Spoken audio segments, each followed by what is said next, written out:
Honourable Member. All right, thank you. I call Paul Goldsmith. Mr Speaker, it does grieve me to hear that the Greens are not supporting this bill. We have heard a lot of overblown rhetoric in this debate that this legislation is anti-regulations, anti the environment. This is the government that has done plenty for the environment over the last 4 or 5 years, and more than has been done in a very long time. We've passed the EEZ bill, actually done something about that area which is so important to the country. We're working hard on the Water Forum, and we have much to be proud of, and I don't have any time for opposition members who represent very small parties and have contributed not much to this country over the last 15 years, saying that this party is not one that cares about the environment. The RMA is not just about the environment, it's also a critical piece of planning legislation, Mr Speaker, and it's important, and it has a huge influence on development and the growth of the economy.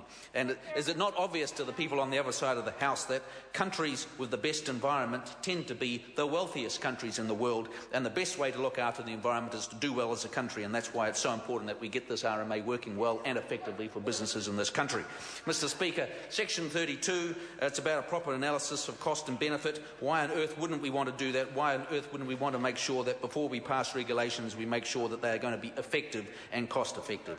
And Mr Speaker, we talk about trees in this legislation. Let the sunshine in, Mr Speaker. We can't have people living crowded without ever seeing the sunlight in their houses every day. This piece of legislation is practical, sensible, and it strikes a decent balance. The people of Christchurch haven't had blanket tree legislation, and as far as I'm aware, that's quite a pretty city. There's no reason why we need to be living in the shade, and people should be able to make their own decisions. And finally, Mr Speaker, this bill brings in some sensible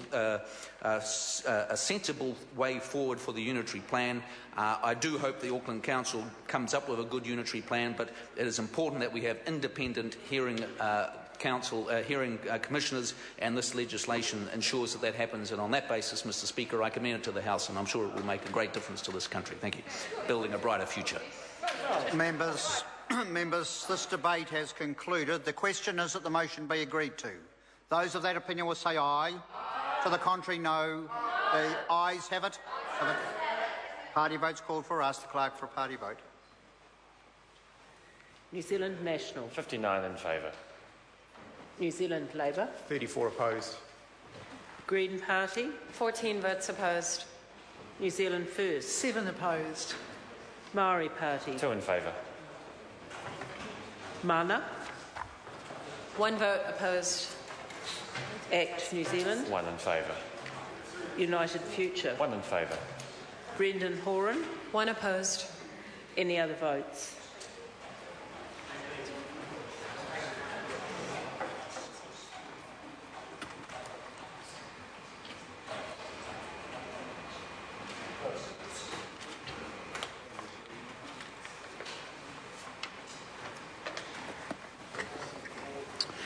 Members, the ayes are 63, the noes are 57. The motion is agreed to.